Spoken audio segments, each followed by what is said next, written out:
Bismillahirrahmanirrahim.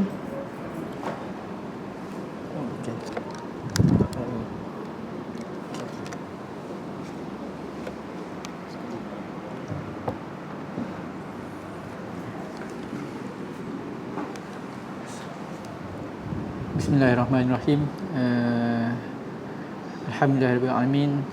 Wassalatu wassalamu ala asyrafil anbiya'i wal mursalin wa ala alihi wa sahbihi ajma'in.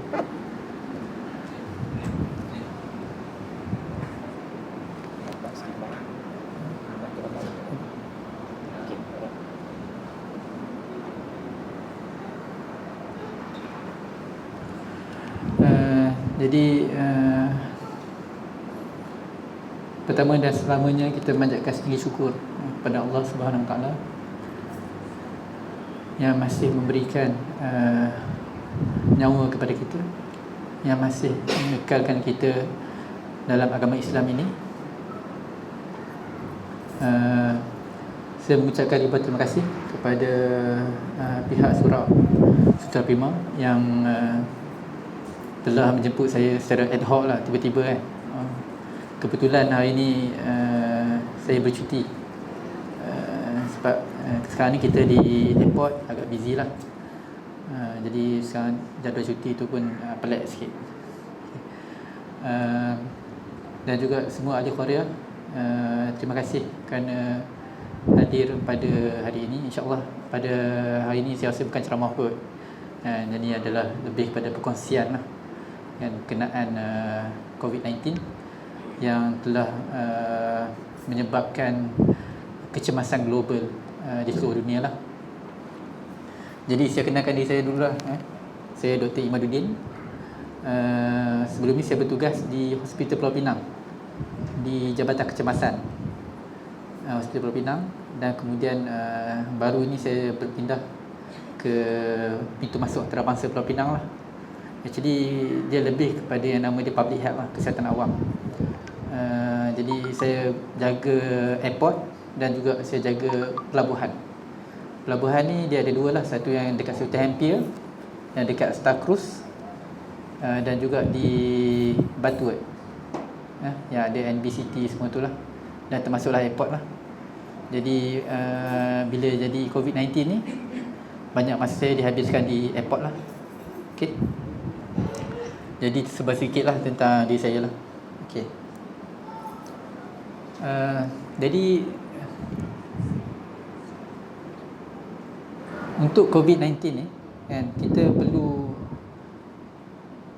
mendapatkan beberapa kefahaman lah sebelum kita nak bincangkan secara lebih mendalam tentang apakah itu COVID-19 dan siapakah yang terlibat. Begitu juga bagaimana cara penyebarannya, bagaimana cara pencegahannya kan, dan bila, dan juga di mana.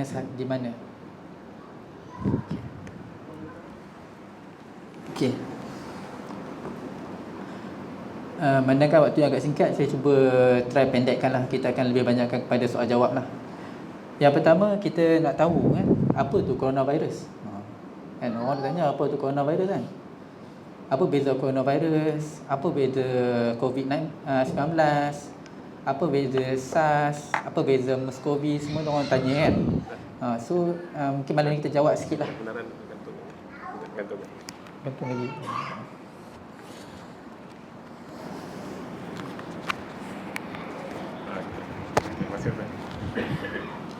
Banyak betul mak macam kena ni kalau masuk TV habis dia ni. Tak boleh salah cakap. Okey. Kebetulan baru ni pun saya pergi ke beberapa tempat lah untuk jelaskan tentang coronavirus lah. Ke beberapa NGO dan juga ke beberapa klinik dan juga hospital lah. Kita buat penjelasan secara ringkas lah berkenaan coronavirus ni. Okey. So, apa itu coronavirus? Okey, dalam dunia ni banyak kita macam keluarga lah, macam keluarga kita ada mak, ayah, datuk, semua tu kita ada kan. Macam virus ni pun sama juga, mereka ada family. Macam coronavirus ni kan, dia ada family dia. So dia ada nama dia Coronaviridae. Dia punya family lah. So coronavirus ni dia kira ada banyak. Dia ada yang boleh menyebabkan sakit yang ringan, sehingga sakit yang sedang, sehingga yang paling berat. So kalau berat ni contohnya macam sekarang ni lah, kita ada COVID-19. Sebelum ni kita pernah ada SARS coronavirus, dan juga kita ada MERS ataupun Middle East Respiratory Syndrome coronavirus. SARS tu tahun 2003 sehingga tahun 2004, dan juga kalau kata MERS coronavirus pada tahun 2012 hingga 2013 sehingga sekarang lah. Dan pada bulan Disember 2019 kita dikejutkan dengan COVID-19. Okay. So itulah sebuah sedikit tentang coronavirus. Okay. So apa itu novel? Okay, kalau kata kita tengok dalam dunia ni kita ada beberapa badan yang memantau tentang kesihatan lah. Tapi yang nampak obvious tu macam WHO lah, World Health Organization, organisasi kesihatan dunia. Okay. So apa dia punya tanggungjawab dia adalah melihat regulasi. Kalau dekat pintu masuk antarabangsa, kita gunakan yang nama dia International Health Regulation 2005, kan? Di mana dalam tu kita ada definition untuk novel. So novel ni apa?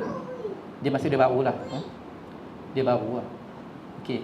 So apakah beza dia dengan SARS, dengan MERS-CoV? Apa beza dia kan?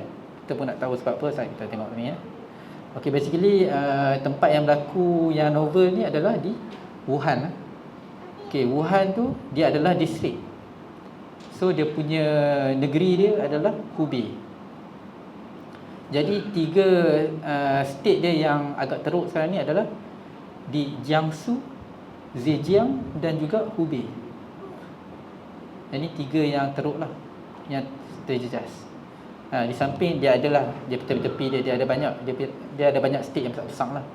China dia ada Anhui, dia ada Henan, dia ada Hunan dan sebagainya lah. Okey.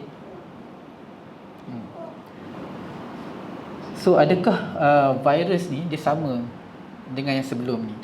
Okey. So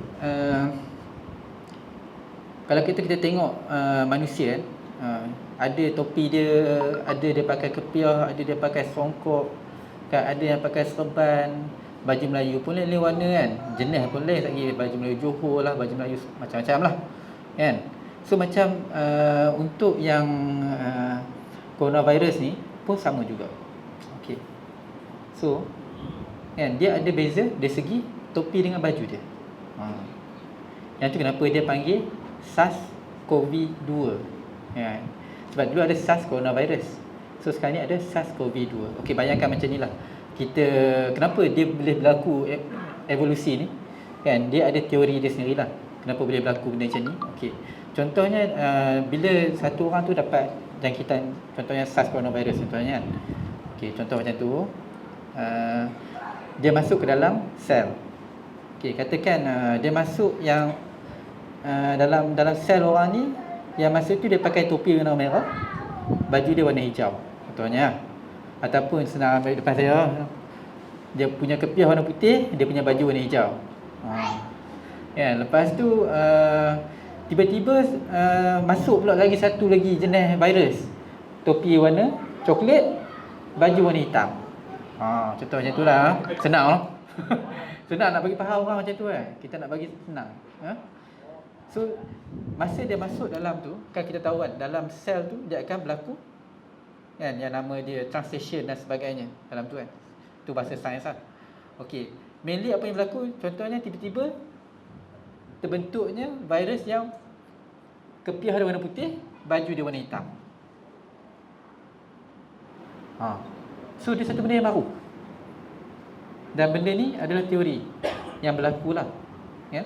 Yang saintis tu memang tengah dalam proses kajian lagi untuk benda ni. Tapi memang kalau kita tengok dalam dunia ni kan, biasanya kita akan tengok dalam masa 10 tahun.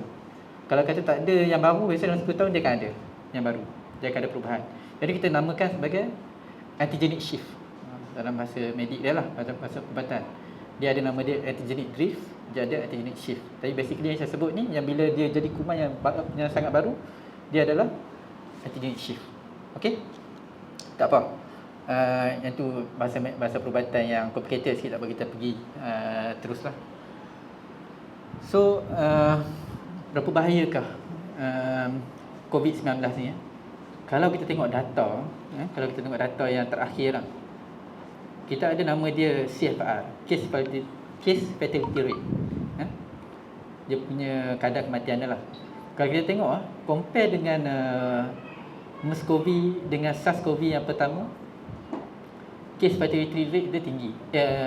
Case fatality rate untuk yang SARS dengan MERS-CoV ni lagi tinggi.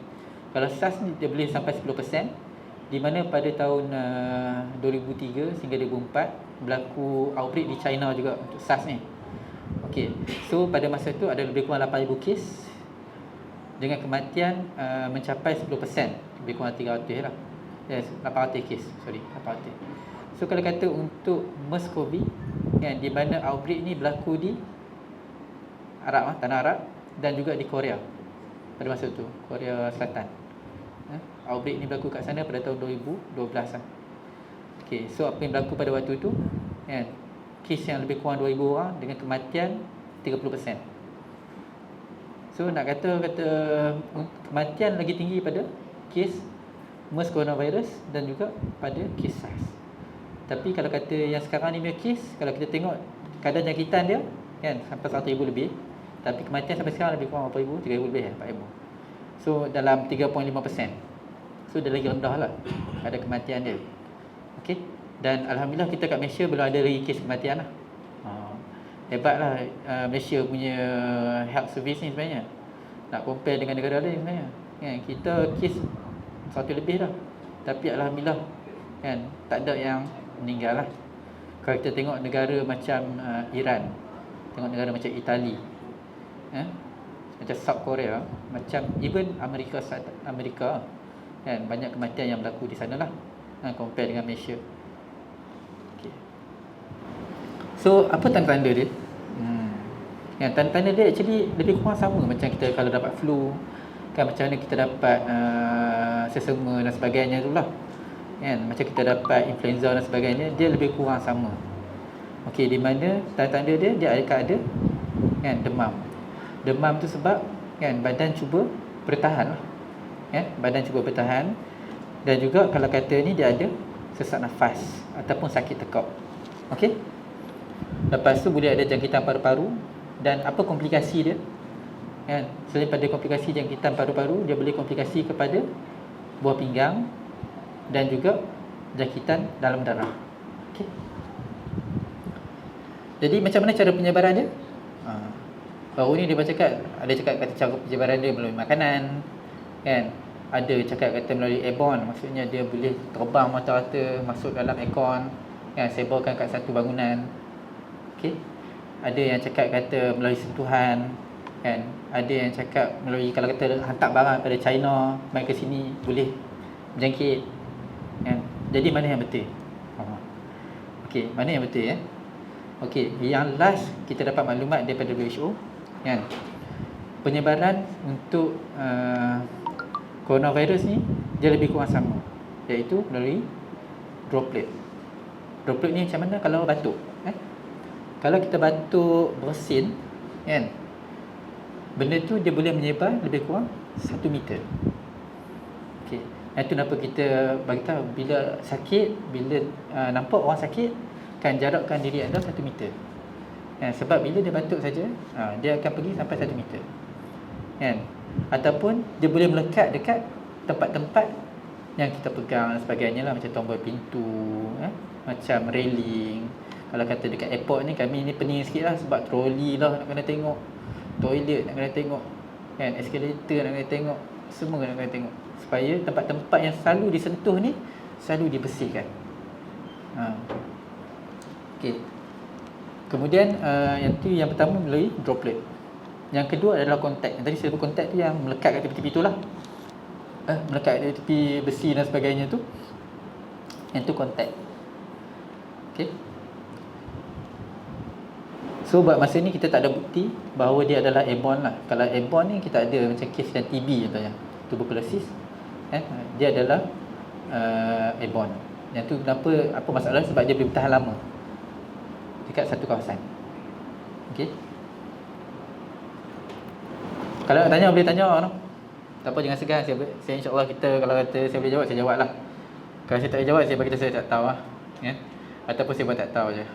Okey. Jadi kita dapat tengok adakah manusia yang boleh berjangkit daripada haiwan. So kita kena tengok dia punya perangai dia. Perangai bakteria, perangai virus ni dia pelik sikit, dia lain-lain kan. Tapi untuk virus ni kan, terutama coronavirus, dia adalah nama dia zoonotic. Zoonotic ni maksudnya apa? Dia disebarkan daripada haiwan kepada manusia. Okey. Dan sekarang ni dia ada transmission daripada manusia kepada manusia. Okey. Pada fasa awal, kenapa kita tengok WHO lambat declare untuk emergency? Sebab pada fasa awal tu dia orang tak nampak kata ada transmission tu manusia pada manusia. Dia orang nampak hanya haiwan pada manusia saja. So bila berlaku saja manusia pada manusia, dia akan jadi high risk. Okey, macam SARS coronavirus, macam MERS coronavirus. Okey. Jadi apakah haiwan yang menyebabkan coronavirus ni? Kan? Ada yang cakap kata daripada kelawar, kan? Ada yang cakap daripada ulang. Ada yang cakap daripada civet cat. Dulu SARS-CoV, SARS coronavirus sebab civet cat lah. Yang binatang yang mata hitam. Ya, nak kata musang ke apa, tak tahu nak cakap musang ke tak. Tapi kalau civet cat lah. Kalau kata MERS-CoV ni dia unta. Dulu. Kan, unta. Jadi buat masa sekarang ni kita tengok WHO, dia bagi tahu kata depa pun tak sure lagi. Depa pun tak sure lagi. Cuma ada beberapa daripada kenyataan media dia cakap kata daripada ular dengan kelawar lah. Tapi buat masa ni kita pegang pada WHO lah, kita tak tahu sebab apa. Kan, tapi kemungkinan daripada haiwan lah. Haiwan tu dia perlu cari lagi sampai sekarang. Okey. So mesti ada yang belah kucing tu. Yang belah kucing tu ada kan? Ada yang belah kucing ni? Ramai yang belah kucing. Belah burung ada? Takut lah. Takut kucing lagi kan. Actually coronavirus ni dia boleh pergi dekat kucing. Tapi bukan coronavirus ni lah. Bagi tak kisah. Okay, coronavirus ni dia tak pergi dekat kucing. Okey. Yang ni yang WHO cakap last kali, dia bagi tahu kata kan, dia kata tak ada bukti, tak ada evidence kan yang kuat mengatakan bahawa binatang peliharaan ni boleh menyebabkan penyakit. Yang coronavirus yang sekarang ni. COVID-19 ni. Okey. Tapi ada tapi tu. Kalau kata dah pegang binatang tu cuci dah kan. Kukuk risau kan. Apa-apa kalau pegang haiwan ni, kita lepas pegang haiwan cuci tangan kan. Sebelum nak pegang anak-anak tu. Kalau anak-anak pegang ke apa, suruh depa cuci tangan juga. Ajak depa cuci tangan yang betul lah. Okey. So adakah COVID-19 ni boleh menyebar pada manusia pada manusia? Yes. Jadi dekat Malaysia ni, apa masalah kita sekarang? Sebab kita dah ada sampai generasi ketiga penyakitan. Itu yang masalah sikit. Sekarang ni kita banyak kes adalah kes kontak. Maksudnya kes lokal. Dulu kita import kan. Kita import daripada luar dan dia jangkit dekat orang kita. Tapi masalahnya sekarang ni dia jadi lokal pula. Orang kita yang disable penyakit tu sampai generasi ke-3. Okey. Maksudnya ada generasi pertama dia dah jangkit, generasi yang pertama tu pergi jangkit kat generasi yang kedua, dan generasi kedua pergi jangkit pula kat generasi yang ketiga. So dia kontak. Okey. So kita tahu kan yang kes yang pertama yang kita dapat adalah pada 3 Februari lah. Sampai sekarang ni dekat 100 lebih dah lah. Kita ada kes kan. Okey. Jadi memang penyakit ni boleh berjangkit lah. Dan dia kalau compare dengan SARS dengan MERS-CoV, dia punya jangkitan dia lagi hebat lah. Sebab kita tengok SARS coronavirus ni, dia tahun 2003, 2004 lepas tu hilang terus. Tak ada kan. MERS coronavirus ni masih ada kan, tapi kes tak banyak. Tapi yang kalau kata COVID-19 ni banyak dan cepat. Kita nampak dekat China dia slow down sikit, tapi kita nampak dekat Eropah meningkat. Eropah meningkat. Terutama tadi sebut tentang Itali dan sebagainya lah. Itu memang banyak lah kes. Okay. So yang ni yang paling latest lah saya dapatkan.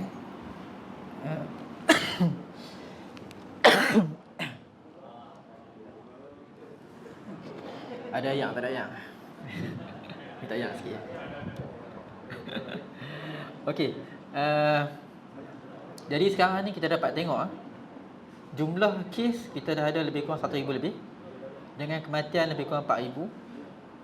Tapi yang sembuh banyak, dekat 50% yang sembuh. Lepas tu negara yang terlibat ni sangat banyak, 112 negara. Kalau kita nak compare dengan MERS coronavirus dengan SARS-CoV tu, sikit lagi lah. Nak compare jauh lagi sikit lah negara yang terlibat. Tapi yang kes kali ni sampai 112 kes. Tapi dia boleh jadi banyak sebab lah, di mana dengan majunya kita punya teknologi, detection kita makin bagus. Yang negara-negara pun cepat detect. Kita tak ambil masa lama, 24 jam kita dah boleh detect. Kita ambil sampel kan, dan 24 jam kalau insya-Allah kita akan dapat result. Tengok betul ke tak. Saya pun baru ni kena masuk wad. Bukan baru lah, dekat sebulan lebih. Kan saya dekat airport, jadi kena tahan lah sebab saya demam. Kan mereka takut saya COVID lah, COVID-19. Duduk 2 hari, kena kuarantin dekat hospital kan. Duduk 2 hari, ambil sampel, besok tu dapat sampel, dapat result influenza A. Alhamdulillah saya kata. Okey lah sikit daripada dapat COVID lah kan, COVID-19. Tapi kalau kata saya dapat COVID-19 tu, saya jadi orang pertama yang jangkit. Masa tu saya rekod lah kan.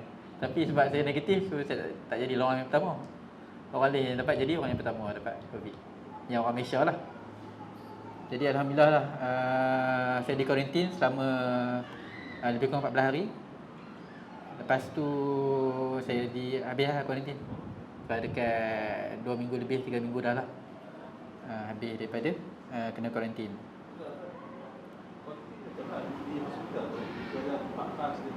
Okey.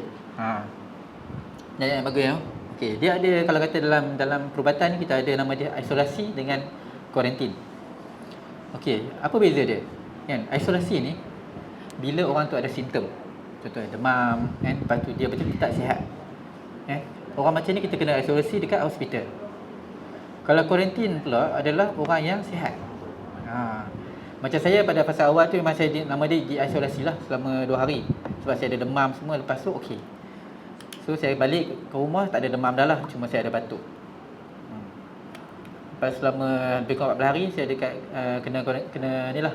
Actually kalau kata kita tengok kuarantin seri, actually kuarantin ni dia, kataan ni dia diambil pada abad ke 13-14 dulu. Kan, pada masa tu kita ada yang nama dia Black Death. Siapa tahu Black Death? Bukan black metal lah, Black Death. Jadi dia nama dia plague, hawar masa tu kan. Di mana dia membunuh hampir setengah ke sepertiga populasi dunia pada masa tu. Okey, sebab penyakit tu. Okey. Penyakit ni agak berat lah. So kuarantin tu dia ambil daripada, saya tak ingat, daripada France ke Itali lah. Maksud dia adalah 40 hari. So bila kapal nak berlabuh saja kan, masuk sebuah negara, dia akan tahan kapal tu 40 hari sebelum masuk ke dalam pelabuhan. Sebelum nak masuk negara depa 40 hari dia tahan. So daripada situ perkataan kuarantin tu keluar lah. Tu dia punya sejarah, ada perkataan kuarantin tu lah. So macam saya ulang balik, kuarantin tu kan adalah untuk, contohnya kalau kata tuan ada kontak kan, tuan ada kontak dengan sesiapa yang tak sihat kan, lepas tu dia diisytihar sebagai COVID-19. Masa tu kita daripada hospital kita akan minta tuan di kuarantin lah. Minta di kuarantin selama 14 hari. Ataupun tuan pergi keluar negara, ke negara-negara yang ada kes kan. Lepas tu bila tuan balik, kita akan minta kuarantin 14 hari. Terutama kalau macam ada simptom-simptom ringan sikit kan, yang nampak tak teruk sangat, kadang pun kita minta tu di kuarantin di rumah lah kan. Sebab kita tengoklah kapasiti hospital kita pun tak besar kan. So biasa kita nak letak ni yang betul-betul tak sihat lah. Okey, so faham kan? Boleh ke? Okey. Okey, yang ni adalah actually dia nak bagi tahu lah apa yang apa summary dia sekarang ni lah. So kita tengok dekat sini kan. Untuk nationality sebelum ni kita ada China banyak. Masa tu kita ada 22 kes kan. 7 kes Malaysian, lagi 15 kes Cina daripada China. Okey, lepas tu kita dapat tengok bila dia gelombang kedua dia mai, yang ni adalah semua kontak, semua orang Malaysia yang kena. Okey, yang tu kenapa kalau kata kita tengok dalam dalam yang paling latest yang kita buat adalah kita buat klinik sentinel kan, di mana kalau kata tuan-tuan macam nak pergi ke klinik jumpa takut ada demam sesama dan sebagainya, kadang kita random pick 10 orang ke 20 orang untuk kita buat surveillance nama dia. Kita buat surveillance untuk tengok kod ada outbreak dalam masyarakat. So kita buat semua benda tu. So nak bagi tahu, nak comfort tuan-tuan dan perempuan lah apa yang dibuat oleh Kementerian Kesihatan. Kita bukan duduk saja, kita buat. Dan setiap hari kita buat benda tu. Kita akan ambil 10 orang, 20 orang random, kita check, kita test. Tapi alhamdulillah rasanya tak ada lagi lah. Okay. So yang ni kes yang dah kita biar discharge sampai hari ni lebih kurang 25 orang. Alhamdulillah. Yang tak ada kes kematian. Kita dapat tengok yang siapa kes yang ke-26 lah. Hari tu kalau nombor 26 lah. Semua naik 26 kan. Kan? Dia super spreader kan. Dia antara yang menyebabkan wave yang kedua. Di mana menyebabkan begitu banyak kes yang baru kan? Kes positif yang baru yang kontak dengan dia. Okey.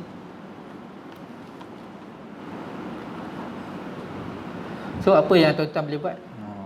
Itu yang penting kan. Kita nak tengok apa yang kita boleh buat kan. Tahu banyak-banyak teori ni pun tak praktikal. So apa yang praktikal kita boleh buat? Apa yang praktikal? Salah satu dia adalah elakkan bersalaman ataupun bersentuhan. Lepas tu letakkan tangan di dada sebagai tanda hormat, dengan ucapan salam bagi menggantikan bersalaman dan bersentuhan. Kalau boleh lah no? Terkadang kita ni kalau nak peluk cium lah kan, sahabat-sahabat lama tak jumpa kan. Tapi buat masa ni kalau kata peluk cium, kalau dapat COVID-19 tu pecah 2-3 kali dulu kan. Pokok yang dapat kan. Okey, kalau kata siapa nak pergi shopping tu, kalau saya biasa, kalau saya style saya ni, kalau kata dekat eskalator ataupun dekat lift lah, biasa eskalator saya tak pegang lah, ataupun nak pegang kita letak ni lah, macam ni kan. So kalau kata tomboy macam eskalator semua tu tempat orang selalu sentuh kan, dia tak tahu apa yang sentuh sebelum tu kan. Biasanya saya pakai siku lah kan, pakai siku kan. Sebab tangan kadang kita nak salam orang kan, kadang kita tak sedar kita salam kan, pakai siku lah, cover sikit kan. So boleh buat macam tu lah no. Okey, ni antara ada 4 yang important lah: eskalator, troli, tombol pintu, butang lift. Rasa tempat-tempat ni memang selalu orang sentuh, so hati-hati lah no. Jadi apa yang kita boleh buat juga adalah selalu bawa hand sanitizer. Hand sanitizer tu selalu ada dalam poket sana ni kan. Orang cakap kata satgi cuci tangan, macam apa, OCD orang cakap kan, obsessive compulsive disorder kan. Kerja cuci tangan je. Dulu orang rasa OCD tu tak betul kan, sebenarnya buat je lah. Yang tak ada siapa nak marah, cuci je lah tangan tu berapa kali pun tak apa. Okey, yang penting kita dapat selamatkan diri kita, keluarga kita. Okey. So kalau nampak ada orang batuk ke, nampak macam tak sihat semacam, janganlah pergi dekat. Jarakkan diri 1 meter dengan dia. Okey. Kalau nak pergi tolong juga, pakai mask ke apa ke kan. Tapi jangan, kalau kata risau, jangan sentuh dia lah. Kita minta, kalau kata ada petugas kat situ, minta dia orang yang tolong lah kan, guard ke apa kan. Sorry?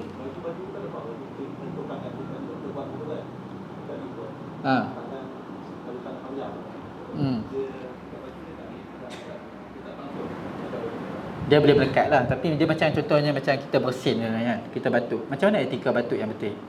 Kadang-kadang kita, yang paling bagus adalah kita bawa tisu lah, ataupun kita pakai mask, kita pakai tisu, kita batuk dan kita buang lah. Okey. Ataupun kita pakai bahagian lengan dalam. Okey. Sebab kita nak dedahkan dia kepada cahaya kan. So virus, kuman semua ni kan, dia tak tahan dengan cahaya matahari. So bila dia terdedah lama, dia akan mati. So yang itulah proses apa saya buat macam tu. Kalau kita pegang macam ni, kadang kita kan tutup tangan kan, kita pun tak perasan. So kalau macam ni memang dah open dah. Kita letak macam ni, dia kena cahaya kan. Okey.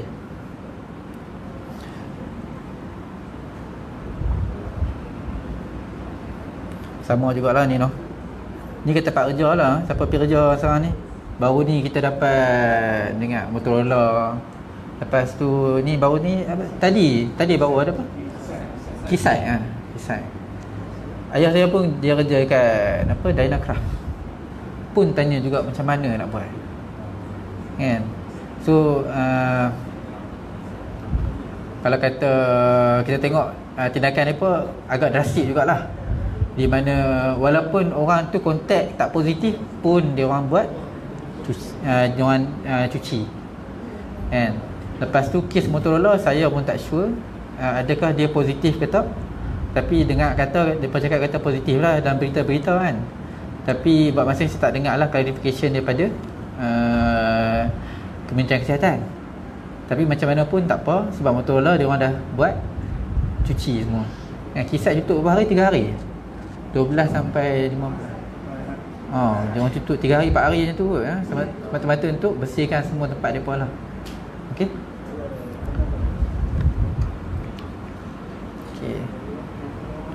So kalau kata ada kerja kat kilang, kalau rasa tak sihat pergi jumpa doktor. Kita pergi check, tengok kod-kod. Kalau doktor rasa macam perlu buat sampel, kita buat sampel tengok. Okey. Ni siapa cikgu ni? Ada cikgu ni? Ada cikgu-cikgu di sini? Oh, ustaz ada ni, ustaz. Ustaz ada sekolah mana ustaz? Okey, kalau kita tengok actually kalau kata sekolah ni banyak. Kalau kita tengok kes outbreak ni, sekolah senang sikit. Sebab kadang budak-budak ni tak faham sangat. Kan? Depa pergi sentuh lah. Kan? Mi aciligan semua kan. Kita jenuh kejap depa nak bagi kita kata jangan buat benda tu, tapi depa buat juga kan. Okey. So kalau ikut daripada arahan KKM kan, sekiranya terdapat warga sekolah yang disahkan positif COVID-19, sekolah tak perlu tutup. Memadai kerap lakukan jangkuman dan disinfeksi. Tapi tengoklah kan, kena tengok daripada pejabat kesihatan daerah dengan jabatan kesihatan negeri masing-masing lah. Tengok macam mana dia orang nak buat. Kalau dia orang suruh tutup lah. Okey.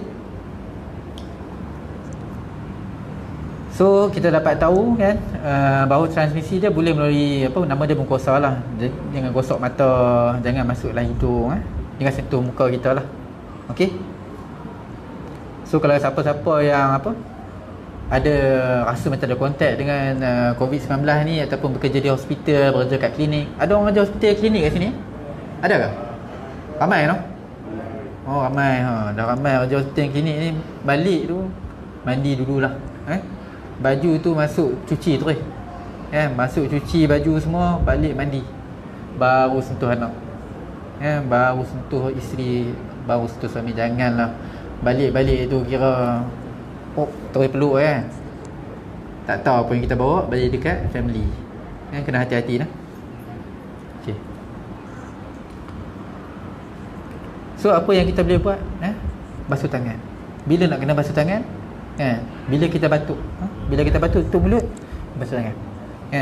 Lepas tu kalau kata kita jaga orang yang tak sihat, ada mak ayah tak sihat kat rumah, ataupun pergi hospital anak kena masuk ward, family kena masuk ward, kena jaga kat sana, kerap basuh tangan. Okey. Sebelum dan selepas menyediakan makanan. Okey, lepas tu sebelum makan, selepas menggunakan toilet, lepas tu kalau nampak tangan kotor ataupun lepas pegang binatang ke, lepas handle dia punya najis dan sebagainya tu, cuci tangan lah. Okey. So yang ni pun lebih kurang samalah. Okey. So apa yang kita kena buat kan, kalau kata yang paling latest kita dapat bahawa makanan bukanlah menjadi penyebaran COVID-19. Okey. So kita tak perlu risaulah, tapi tetap makanan tu perlu dimasak dengan sepenuhnya lah, dengan baik. Lepas tu kena jaga kebersihan. Yang seterusnya kena pakai mask. Tapi siapa yang kena pakai mask?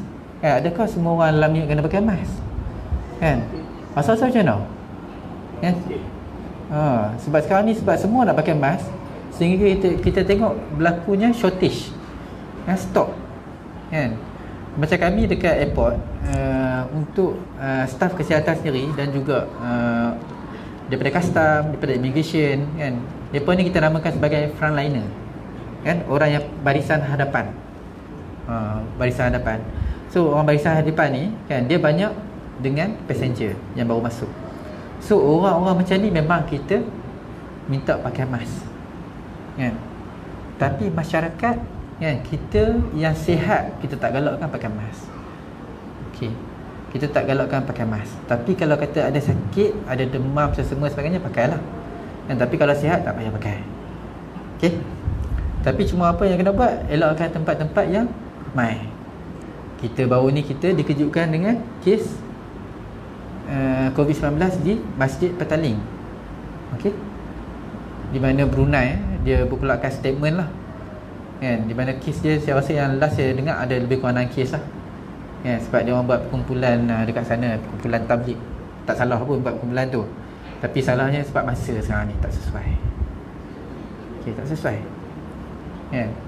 Sebab kalau kata kita kumpul ramai kan dalam waktu yang lama kan, lebih daripada 30 minit kan, dia akan ada risiko jangkitan, dia akan meningkat. Kalau boleh perkumpulan tu bawah pada 30 minit ya, terutama kalau kata terlalu ramai ya, terlalu ramai. Okey.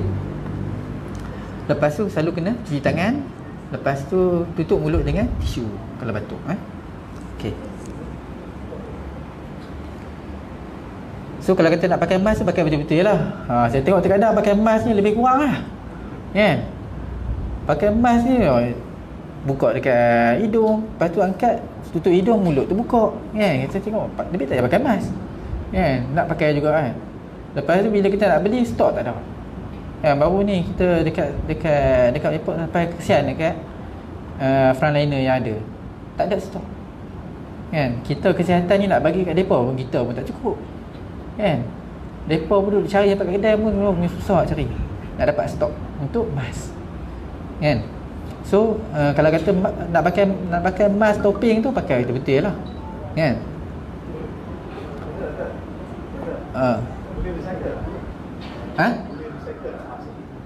Oh, mask tak boleh.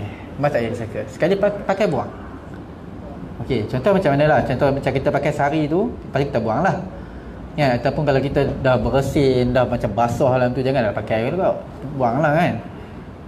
Tapi dia bukan pakai seminggu kan. Jangan pakai seminggu pakai seminggu tu, besok tu dapat influenza lah, dapat covid lah, dapat lebih daripada tu lagi lah kan. Okey, kita tak mahu lah benda tu lah. Kita takut masyarakat pun memang ada kot yang pakai recycle ni. Pakai recycle 2-3 hari tengok sakit lah. Saya pakai mask sakit. Tanya pakai mask macam mana? Recycle kan. Pakai buang, pakai dan tak buang kan. Bagus. Okey. Okey. Jadi macam mana, kalau yang paling penting apabila kita pakai mask, kita pakai sarung tangan dan sebagainya adalah proses pembuangan dia kan. Make sure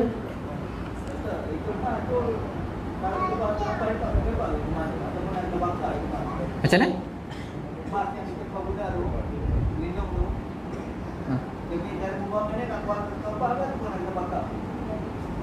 Kita boleh buang lah tu sampah. Tapi yang paling bagus dia adalah kita buang dalam clinical bin. Tapi clinical bin ni kira kesihatan je yang ada. Yang masyarakat tak ada clinical bin ni kan. So buang elok-elok lah. Dia paling penting bila kita buang tu kan, jangan kita sentuh bahagian depan dia. Bahagian depan tu jangan sentuh.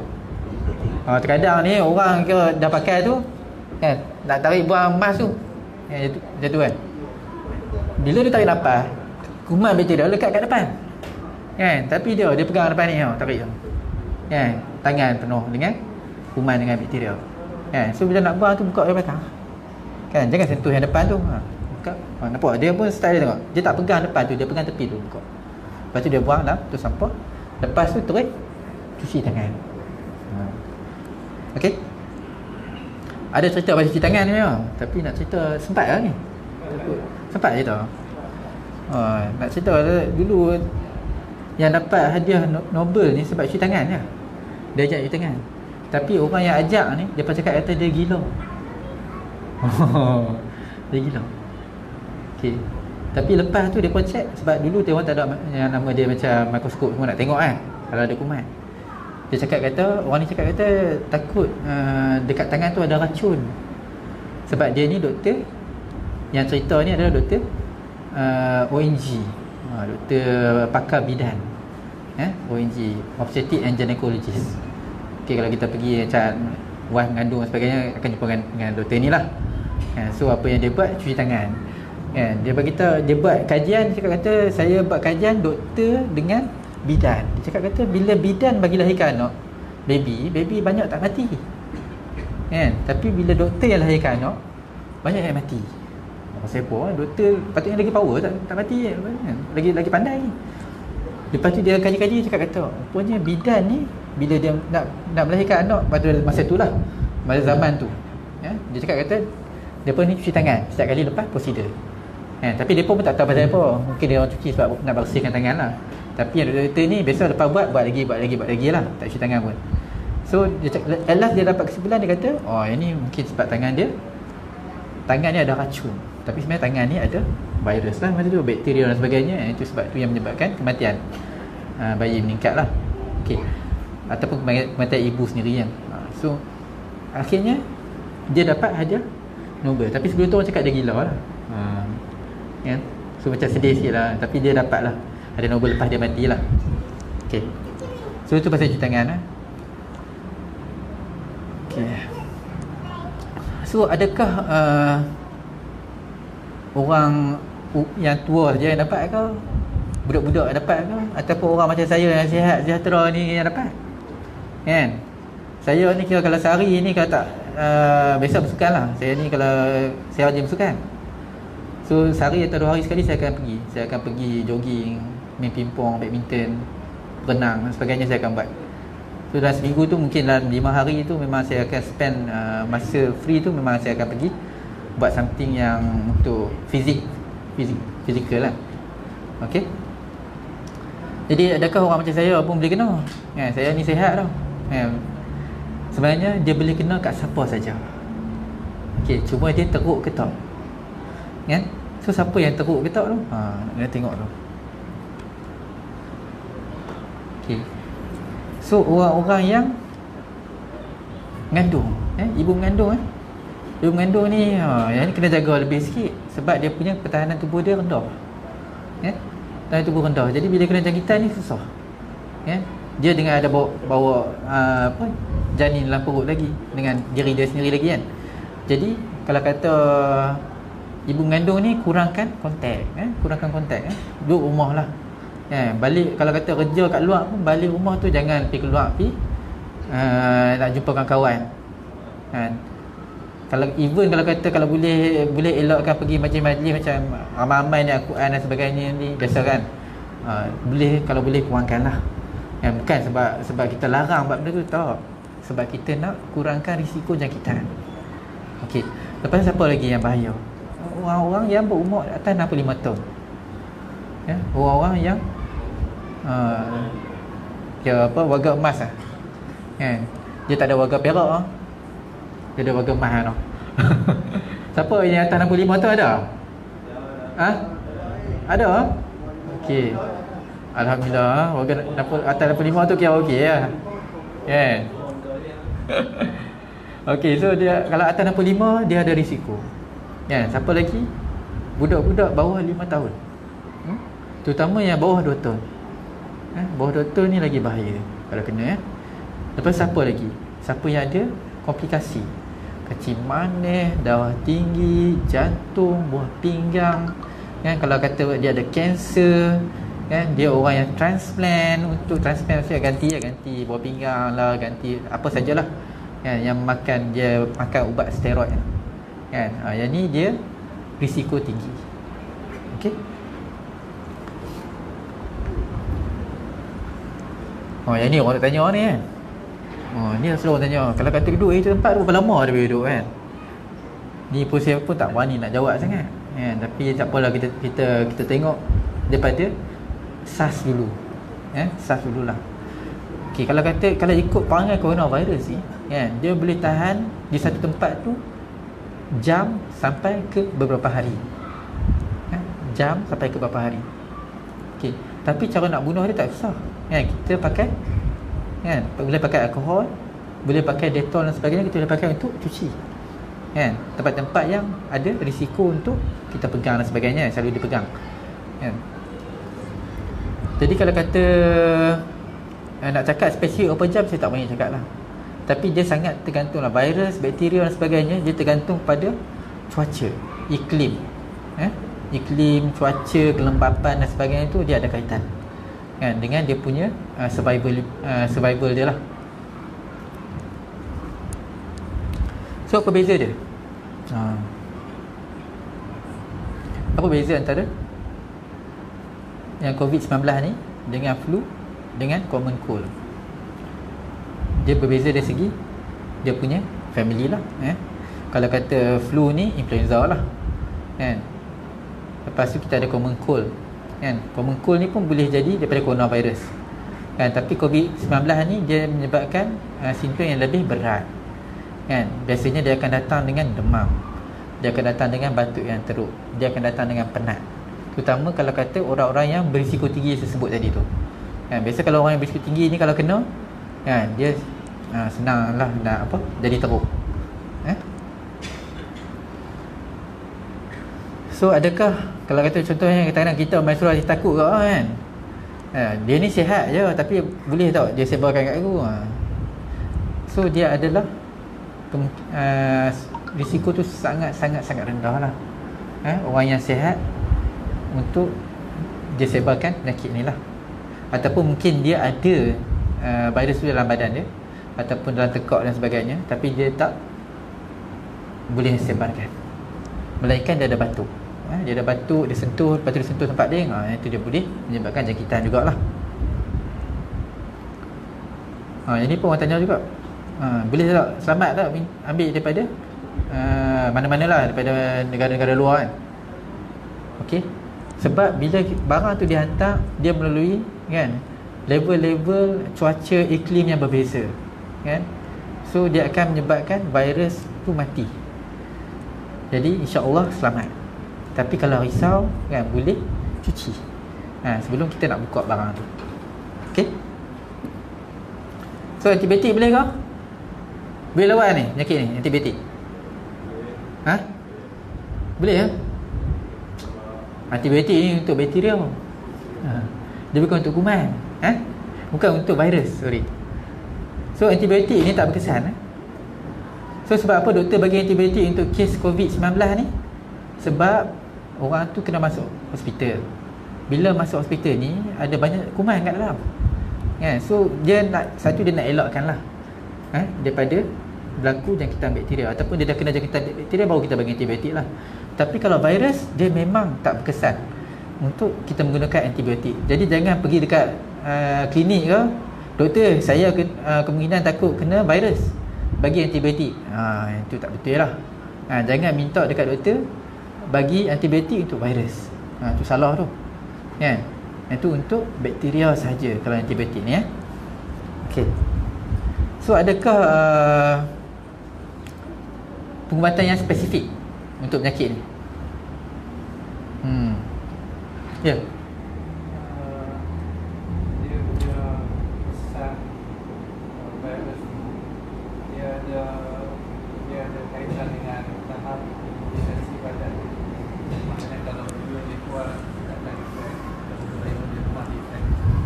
Okey. Bila dia jangkit, bila satu kuman yang baru macam virus yang baru ni jangkit kepada manusia, dia boleh ada tiga. Dia sama ada dia tak ada simptom langsung, dia boleh ada simptom yang sedikit, dia boleh ada simptom yang teruk. Tapi based on kajian kan, kalau kata orang tu ada illness yang saya sebut tadi, kekurangan imunisasi, dia ada tendensi, orang yang tua, kanak-kanak yang terlalu kecil, extreme age kan, yang terlalu kecil, umur bawah 5 tahun, ataupun orang tua yang atas 65 tahun, ataupun ada immunosuppression di mana dia punya pertahanan tubuh dia rendah kan, dia ada tendensi, dia ada risiko untuk jadi lebih teruk dibandingkan dengan orang yang imunisasi dia lebih baik, yang imunisasi badan yang baik lah. Jadi untuk masyarakat ni kena ni lah. Itu kenapa saya sendiri, sebab saya kerja dekat kawasan macam tu kan, saya jaga kesihatan saya, makanan saya jaga kan, daripada fizikal saya pergi bersukan supaya kan. Kalau kata saya kena penyakitan tu, hopefully badan saya boleh lawan. Kalau kena jangkitan tu, hopefully badan saya boleh lawan. Kan? Sebab kita tak tahu kan berapa teruk orang tu boleh jadi. Sebab ada kes orang budak umur 20 tahun. Umur 20 tahun. Mungkin last saya dengar dia kata tak ada penyakit tapi teruk. 20 tahun. Dia kena orang panggil dia pakai macam alat untuk pernafasan dia lah, untuk bantu pernafasan. Tak pun umur 20 tahun, muda. So macam kita pun wallahualam kita nak cakap kata at last dia bergantung pada imunisasi dan juga Allah yang decide lah kan, siapa yang akan turut supaya jadi tak lah kan. Dan mungkin virus tu pun ada jenis-jenis dia juga. Mungkin SARS-CoV ni kan pun ada dia punya jenis dia kan. Mungkin yang jenis ni dia lebih berjangkit, mungkin dia ada yang boleh menyebabkan keadaan yang teruk, mungkin. Okay. Maknanya kita boleh cegah kalau usaha yang awal, maknanya kita boleh usaha untuk meningkatkan imunisasi kita melalui makanan. Yes. Okey, bila bercakap tentang apa yang kita boleh buat untuk tubuh kita sebagai individu kan, kita ada nama dia qawiyul jismi kan, kekuatan tubuh badan kan. Salah satu adalah tidur yang cukup. Terkadang kita ni sekarang ni sebab zaman apa, Facebook lah, WhatsApp lah kan. Sekarang ni siapa yang ada internet buka anak-anak kan, terkadang sampai 1-2 pagi baru tidur. Besok nak pergi sekolah pukul 7 pagi kan, tidur tak cukup kan. Kalau ikut WHO kan, sepatutnya kita kena tidur paling kurang 7 jam 7 jam sehari pada waktu malam lah, 7 jam. Sebab apa? Waktu rehat tu adalah di mana badan kita kan, dia develop imunisasi dan sebagainya pada masa tu, sebab kita rehat. Pernah tak kita tidur 3 jam, besok pagi kita bangun startlah sesema, startlah sakit kepala, startlah rasa nak demam, taklah nak kerja dan sebagainya sebab tak cukup rehat kan, badan tak cukup rehat. Itu satulah. Yang kedua dari segi makanan, betul kan, makanan yang sangat penting kan. Even Rasulullah pun dia tegaskan tentang makanan yang betul, yang baik kan. Makanan yang baik. Okey, kalau kata makanan yang baik ni banyak lah, tapi cuma kita kena maklum bahawa makanan ni bukanlah boleh menyembuhkan COVID. Kena faham tu. Dia boleh serta makanan yang baik boleh meningkatkan imunisasi, tapi bukanlah untuk membunuh virus. Okey, different tu. Dia beza sikit. Kadang orang anggap makan benda ni dia akan bunuh. Baru ni saya dapat berita makan halia tu dan sebagainya kan. Tapi sedangkan kalau kita tengok halia sendiri kan, dia ada faktor mikrobial. Orang tak faham mikrobial tu apa. Mikrobial ni dia ada faktor untuk bunuh bakteria, bukan bunuh virus. So kita kena faham tu lah kan. Tapi dia ada vitamin-vitamin dalam tu yang boleh meningkatkan pertahanan tubuh. Okey. Jadi adakah dah ada vaksin untuk yang ni? Belum ada vaksin kita belum ada vaksin.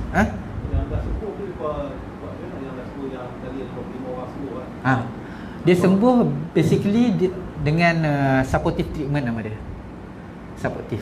Supportive ni maksudnya kalau kata dia kurang air, kita bagi air. Kalau kata kita rasa perlu bagi antibiotik, kita bagi antibiotik kan. Lepas tu memang dalam progres sekarang ni kita buat trial juga untuk guna antivirus tertentu lah. Kita buat trial, tengok ada antivirus yang berkesan untuk virus ni. Saya pun dapat kat tapi sebab saya influenza, dia bagilah ubat untuk influenza tu. Tapi untuk yang ni memang seluruh dunia tengah buat trial. Sekarang ni saya rasa lebih daripada 100 research tengah berlangsung kan, untuk kita hasilkan treatment dan juga vaksin. Dengar rumours kata China ada dah bukanlah vaksin, wallahualam saya pun tak tahu lagi lah benda tu. Tapi even daripada Kementerian Kesihatan pun tak keluarkan apa pernyataan. So rasanya benda ni kita tak perlu sebarkan lah tentang vaksin dan sebagainya. Belum ada pernyataan rasmi even daripada WHO tentang vaksin dan juga treatment. yang orang panggil spesifik lah untuk bunuh virus ni. Belum ada.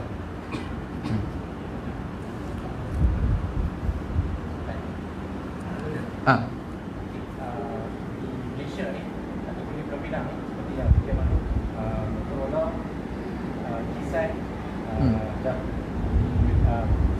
kerjanya tak digalakkan untuk bekerja. macam mana? Kerjanya tak digalakkan untuk pergi kerja, work from home. Jadi di kuarantin kat rumah. Jadi di kuarantin, apa yang perlu kita buat? Contohlah kalau saya di kuarantin kan, tak payah pergi kerja, apa yang perlu saya buat di rumah? Okey. Soalan yang kedua, Ada insya-Allah. Siap je jawab. Nak jawab sekarang ke? Okey, yang bagus tu sebenarnya. Kalau kena kuarantin nak buat apa? Kan boleh pergi lepak dekat kedai kopi minum ke apa kan? Dah kena kuarantin lah, rasa sihat sikit. Boleh pergi minum kopi dengan kawan tu. Kena pula si kanak sebelah rumah kan. Jangan nak pergi singgah lah. Okey. Okey, ni baru nak buka. Tengok dah keluar lah. Baru tanya dah ni. Macam faham kan? Okey. So kalau kata apa yang saya buat masa saya kena kuarantin lah. Okay.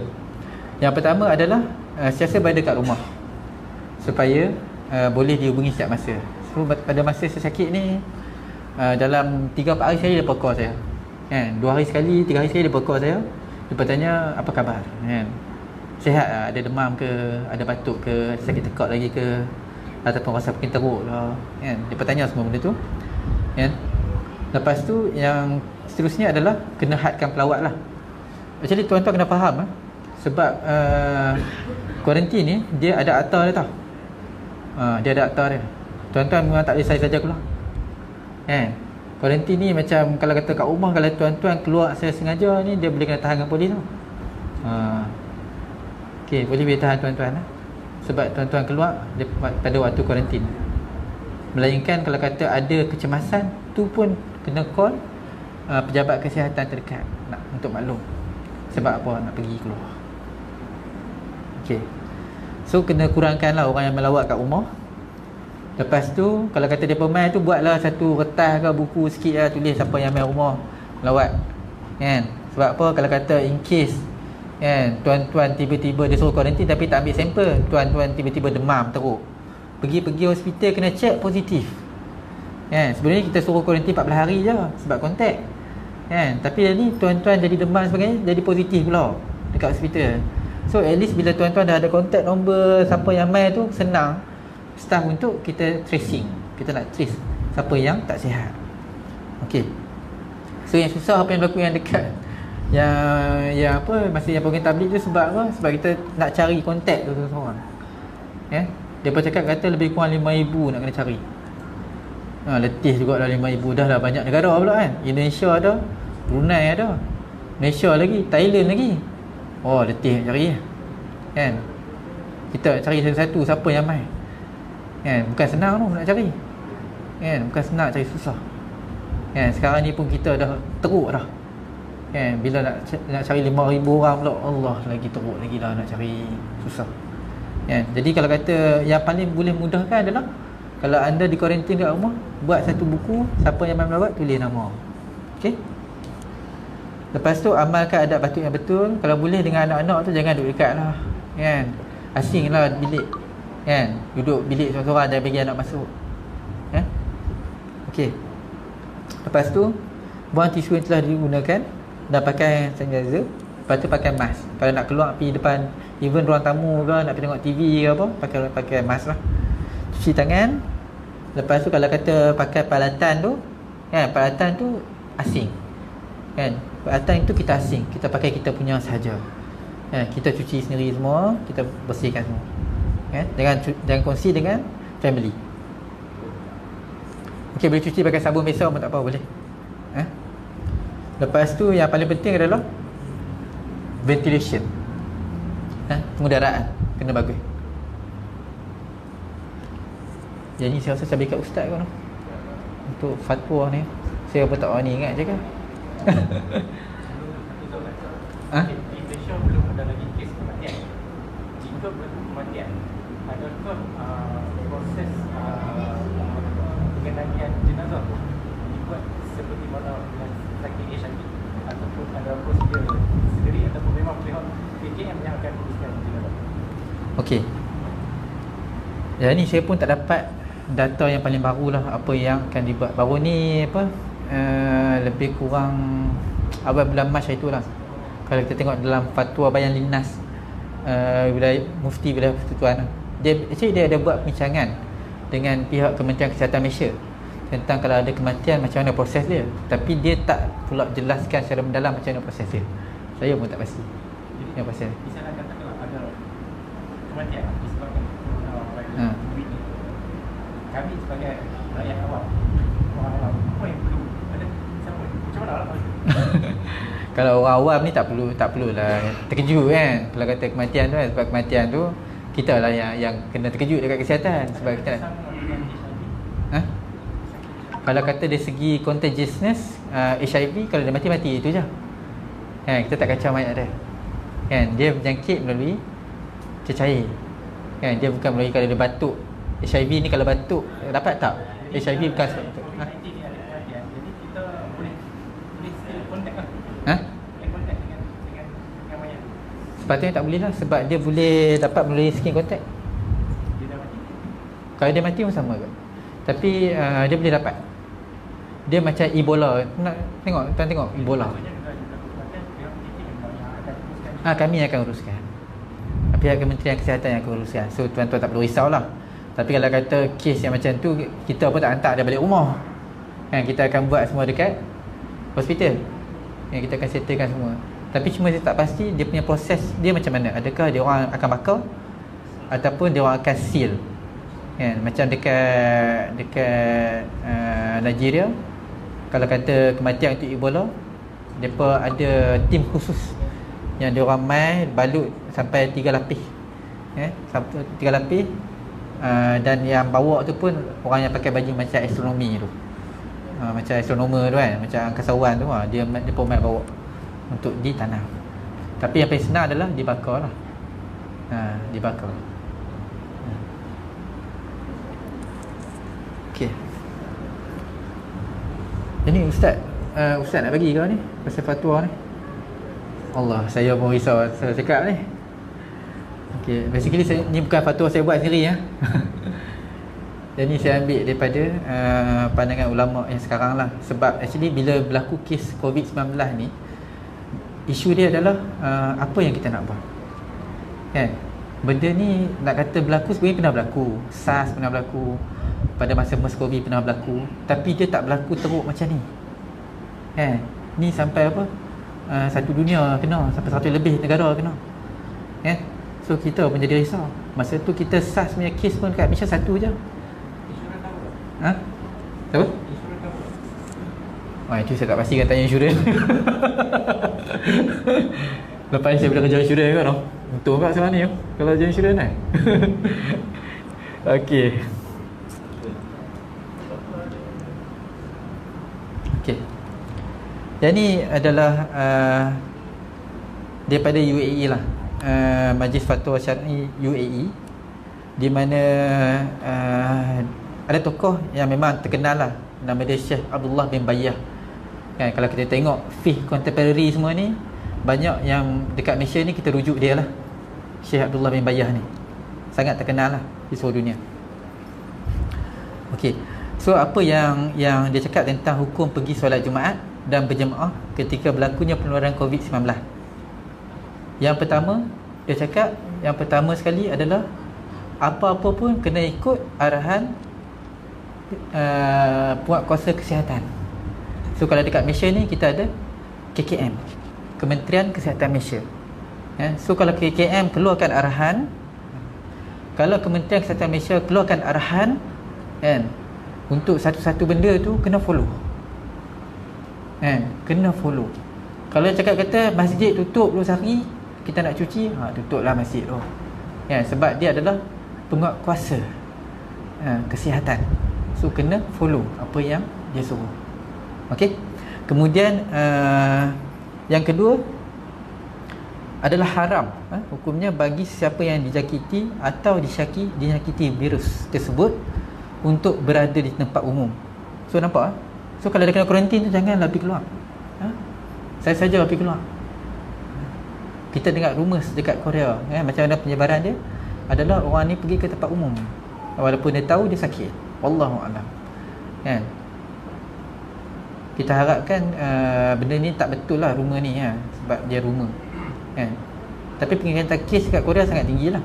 Ya. So kat Malaysia kalau kata dah sakit tu kena kuarantin walaupun belum dikatakan positif, tapi dia cakap kata okey kamu akan dikuarantin sebab kami suspek COVID-19 tapi kami tak ambil sampel.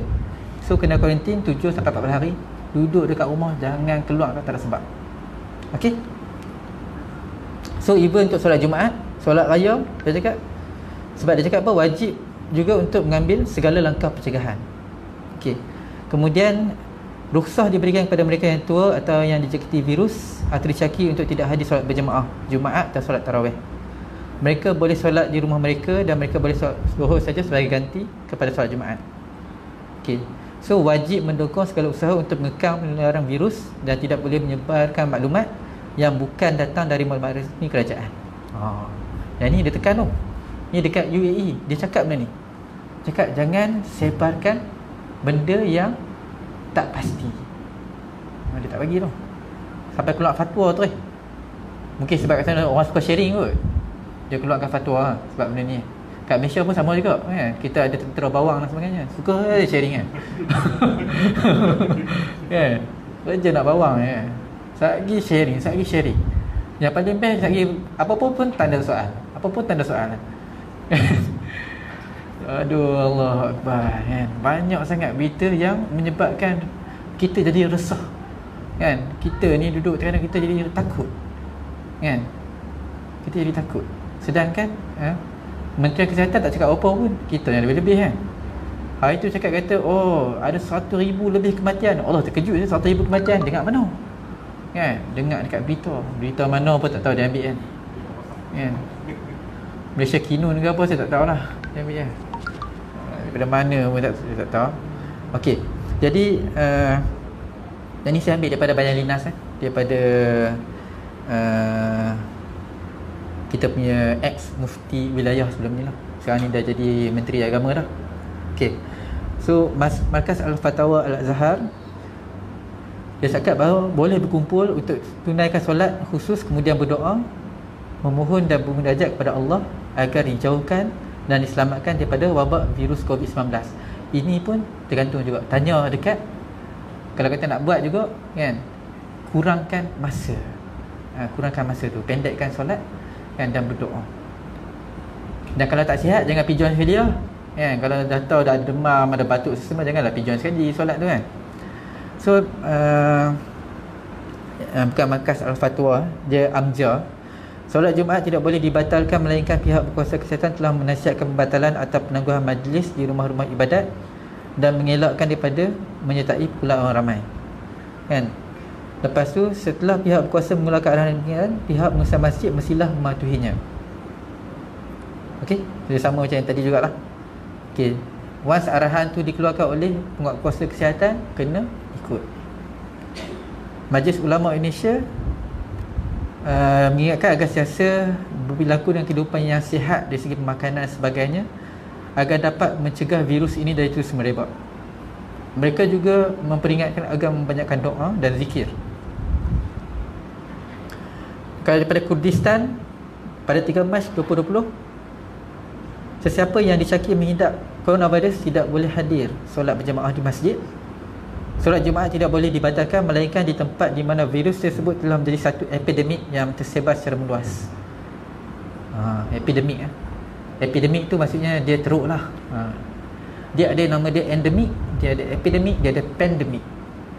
Kalau endemik ni dia macam denggi lah kat Malaysia ni kan. Kita ada kes denggi kan, saya rasa ada tapi tak teruk. Kalau epidemik ni kalau dia teruk, dia teruk. Kalau pandemik ni macam sekarang ni lah, sampai 100 lebih negara yang terlibat kan. Okey, dicadangkan kepada para imam untuk memendekkan solat Jumaat dan memastikan kebersihan masjid terjaga. So lah ni kena khutbah pun pendek lah kan. Khutbah pendek, bacaan pun pendek lah, sebab kita tak nak kumpul lama-lama. Sebab macam saya cakap tadi, bila kita berkumpul lebih pada setengah jam di tempat yang ramai kan, dia akan meningkatkan risiko jangkitan kalau ada. Okey. So dicadangkan kepada ahli jemaah untuk mengambil wuduk di rumah mereka dan bukan di masjid. Majlis-majlis keagamaan dan kemasyarakatan seperti kelas mengajar agama dan Al-Quran, walimah perkahwinan, sambutan Maulid Nabi sallallahu alaihi wasallam dan Isra Mi'raj perlu dibatalkan sebagai langkah pencegahan. Muslim yang meninggal dunia disebabkan coronavirus dianggap sebagai mati syahid. Macam zaman sahabat dulu ada ta'un, kan?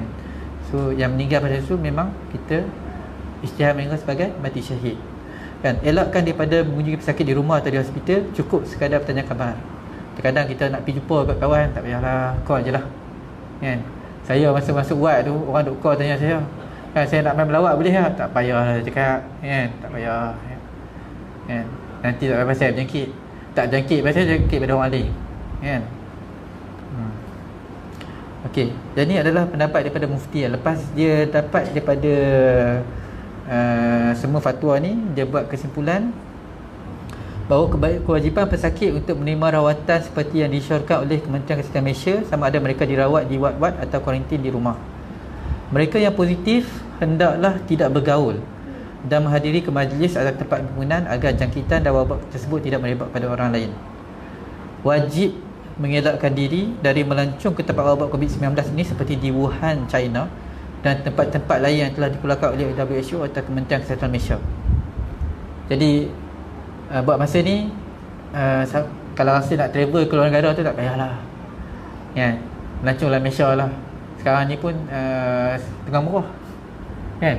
Tengok dekat ni, tengok dekat Agoda ke Traveloka ke semua tu, kan? Murah sekarang ni. Saya tengok saja saya tengok kan Genting Highland. Tengok dekat dia punya First World. Sekarang ni RM75 semalam. Dulu RM300. Ni RM75. Oh, murah banyak. Tapi sekarang ni kosong lah, tempat tu. Banyak tempat yang kosong, tak banyak pelancong. Sebab kawasan Genting Highland dan sebagainya ni dia banyak pelancong daripada China. Okey. Okey, peraturan dan saranan yang dikeluarkan oleh Kementerian Kesihatan Malaysia hendaklah dipatuhi. Ini dia punya pendapat mufti lah. Okey.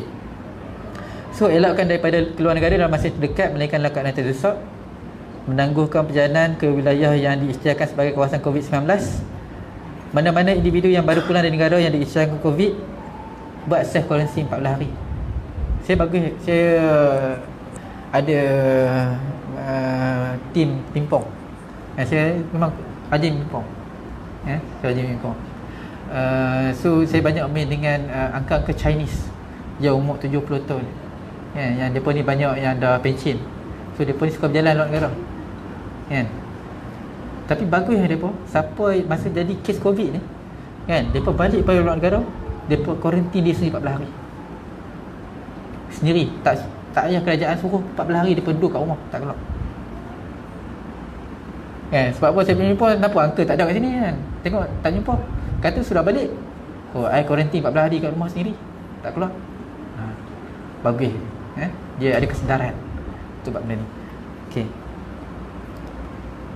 So kalau kata ada gejala lepas balik 14 hari itu, hendaklah mendapatkan rawatan dengan segera dan maklumkan sejarah perjalanan. So kerap kali basuh tangan, elak dari makan sebarang produk haiwan yang mentah.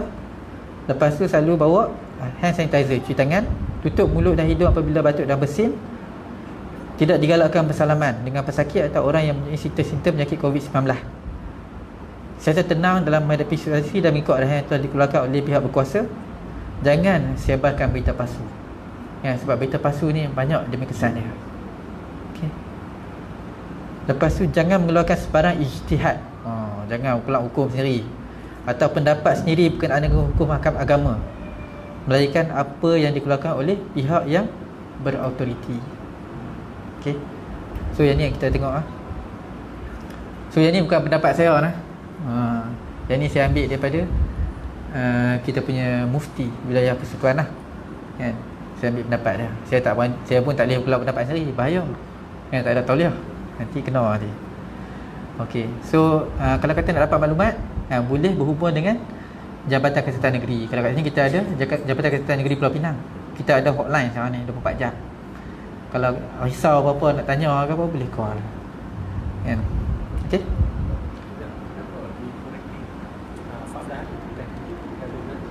Okey. Kenapa 14 hari? Kenapa bukan 1 hari? Kenapa bukan 20 hari? Kenapa bukan setahun? setahun seronok lah. Dekat rumah setahun tak pergi mana-mana lah. Gaji jalan. Okey. Jadi buat masa ni kita tak dapat detail. Nama dia incubation period.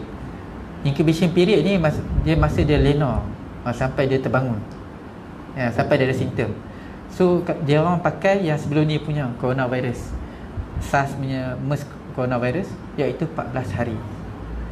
Okey, 14 hari. So 1 sampai 14 hari dia boleh ada simptom, dan kebanyakan masa dalam 5 hari kalau kata dia kena, dia boleh ada simptom dah after 5 hari. So sekarang ni kita pakai 14 hari lah. Even kalau kita tengok guideline kita pun sama juga. Guideline kita ni macam dekat airport kita pakai guideline lah. So kalau kata orang tu dah bawa pada 14 hari kan, kita akan check lah kan, ataupun kita tak benarkan dia masuk ke kita punya negara, suruh dia keluar balik. Terutama daripada negara-negara yang berisiko tinggi. Ada lagi pertanyaan ke?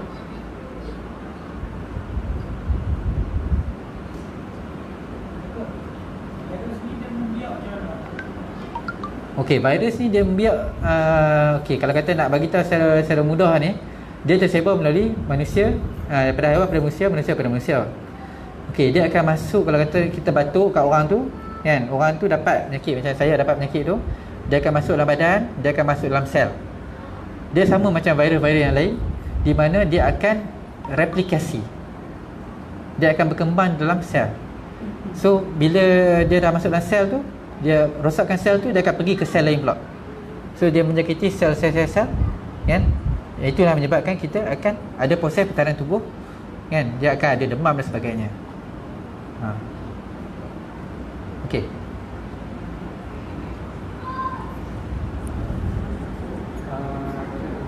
Kalau orang tu dia nak pakai topeng betul, kalau dia sakit, dia bantu mesin, memang dia pakai lah. Tapi kalau dia sihat, kemudian dia nak pergi ke satu tempat, contohnya pergi dalam supermarket,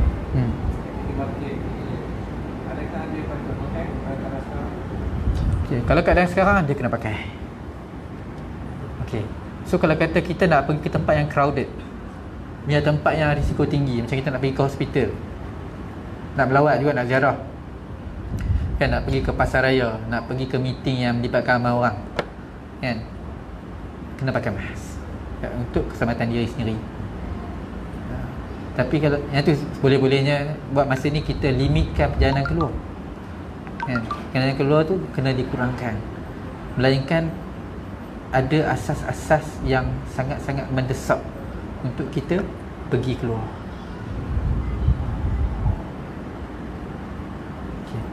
Sebab penyakit ni yang saya cakap lah, dia sangat-sangat contagious. Dia senang berjangkit. Itu yang kita risau tu kan. Kalau sebelum ni susah sikit penyakit, yang ni sekarang ni senang sangat berjangkit. Dia macam measles lah kan. Bila tak ambil vaksin jadi measles banyak kan. Measles ni kalau kata dia punya kadar jangkitan lagi banyak, lagi cepat daripada SARS coronavirus 2 ni. Lagi cepat dia, macam measles lah. Itu kenapa dia ada vaksin kan? Sebab penyebaran dia lagi cepat dalam masyarakat.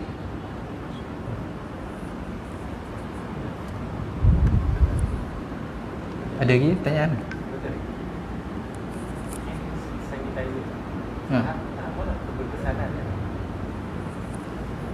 Saya boleh katakan 99% lah. Dengan cara cuci yang betul lah. Dengan cara cuci yang betul. Terkadang orang pakai hand sanitizer ni kan, dia pakai hand sanitizer tapi dia teknik yang salah. Kalau nak tahu teknik yang betul tu, nanti boleh search dekat website lah macam mana teknik dah. Kalau kata untuk hand sanitizer ni dia ada macam alcohol hand rub lah kan, macam kita pakai alcohol tu dia ada 6 step. 6 step tu dia nak kena buat macam ni lah contohnya. Kita 6 step, kita bubur dekat tangan kan, kita buat 1, 2, 3, 4, 5 1, 2, 3, 4, 5 kan. Lepas tu kita akan buat macam ni 1, 2, 3, 4, 5 1, 2, 3, 4, 5 1, 2, 3, 4, 5 1, 2, 3, 4, 5 kan. 1, 2, 3, 4, 5 1, 2, 3, 4, 5 kan. 1, 2, 3, 4, 5 1, 2, 3, 4, 5. Dia kena buat betul macam ni kan, baru 99% mati kan. Dia ambil hand sanitizer tak mati semua. Dia celah jari belum lagi. So kena tengok macam mana teknik yang betul bila pakai. Okey. Bukan sekadar pakai je. Tak lagi main pakai ambil. Okey, pasir dah. Kan? Salah kan. Teknik tu dia ada teknik dia. So teknik tu kena betul. Teknik salah nanti dia tak berkesan lah. Dia kurang berkesan. Macam pakai mask tadi. Pakai mask hidung keluar. Pakai mask mulut keluar. Kan? Dia tak menjalankan fungsi dia dengan betul.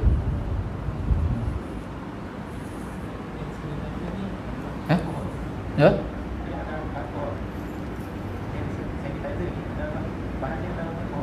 Ada? Boleh.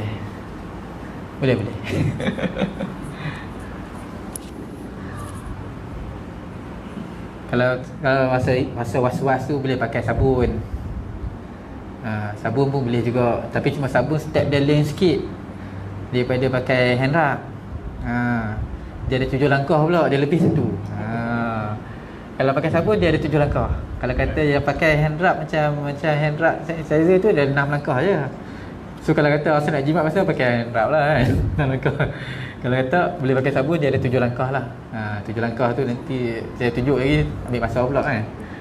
Tapi tak apa, yang tu ada dekat website Kementerian Kesihatan ada, dekat World Health Organization pun ada, dekat CDC pun ada kan. So sekarang ni boleh check, boleh start check lah kan. Daripada sebelum ni kita dah tengok fake news kan.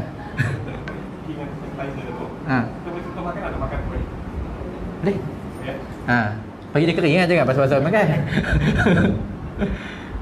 Tak pun kalau kata makan ni saya rasa better pakai sabun lah. Sebab pakai tu rasa pelik kat mulut. Kadang-kadang kita dah basuh dengan sabun pun makan-makan tau. Allah, rasa pahit lah. Sebab dia alkohol lah. Kadang ada alkohol sikit makan-makan, rasa pahit macam kat bibir lah. So basuh dengan sabun lah kalau memang nak makan. Baru sedap sikit makan.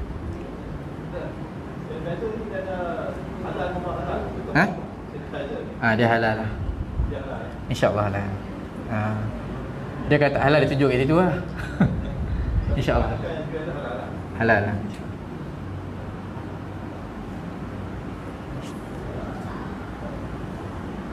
Ada lagi pertanyaan daripada sebelah wanita?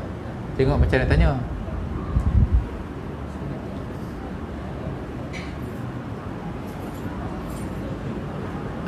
Tak ada orang kot no? Tak ada pertanyaan Kalau kata untuk hukum hak agama ni, saya cadang rujuk dengan ustaz lah kan. Nak tanya apa dia tentang hukum hakam ni, saya apa tak ni jawab.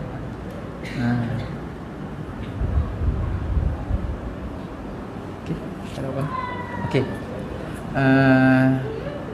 Mungkin itu sajalah daripada bahagian saya. Saya pun sebenarnya mengharapkan Dr. Mazhar dekat sini kan, sebab saya boleh rujuk dekat dia kan. Dia orang lama kan, doktor yang lagi senior daripada saya dan lagi banyak ilmu dia daripada saya kan. Tapi sayang dia tak sempat nak hadirkan diri no. Jadi saya mengucapkan ribuan terima kasih kepada semua kan. Semoga apa yang kita buat pada hari ini kan, bukan saja memberi kesan kepada diri kita saja, dia akan kita bawa pada ahli keluarga kita, sampaikan kepada ahli keluarga kita, dan sampaikan kepada komuniti kita kan. Kalau kita bekerja, sampaikan kepada kan tempat kerja kita, bagi semua dapat kan sikit-sikit kan ilmu untuk mencegah virus ni daripada tular kan? InsyaAllah. Semoga Allah yang melindungi kita semua, merahmati rakyat Malaysia InsyaAllah. Okay.